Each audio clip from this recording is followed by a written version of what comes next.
खबर आपको देंगे। पार्लियामेंट की पब्लिक अकाउंट्स कमेटी ने वज़ीर दिफा ख्वाजा आसिफ के पुर्तगाल में ब्यूरोक्रेट्स की जानिब से प्रॉपर्टी खरीदने के बयान का नोटिस ले लिया है। मजीद इसी पर बात करेंगे। डॉन न्यूज़ के नुमाइंदे अब्दुल्ला मोहम्मद हमारे साथ मौजूद हैं। अब्दुल्ला, क्या नोटिस लिया गया है, क्या तफसीलात हैं?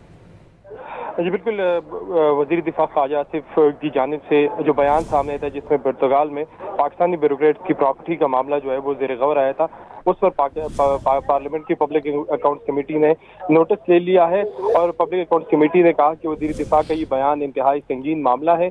कमेटी ने मामले पर आइंदा इजलास में वजारत दाखिला, स्टेट बैंक और ABR हुकाम को तलब कर लिया और वजारत दाखिला, स्टेट बैंक और ABR आइंदा इजलास में कमेटी को ब्रीफिंग देंगे। पब्लिक अकाउंट्स कमेटी ने कहा कि पाकिस्तान से जिस तरह सरमाया बाहर जा रहा है उसका नोटिस लेना जरूरी है और कमेटी ने वज़ीर दिफा ख्वाजा आसिफ के बयान स्टेटमेंट वो नोटिस ले लिया और अन्य इजलास में जो मुतल्लिका हुकाम है उनको ब्रीफिंग के लिए तलब कर लिया। आगाह करने के लिए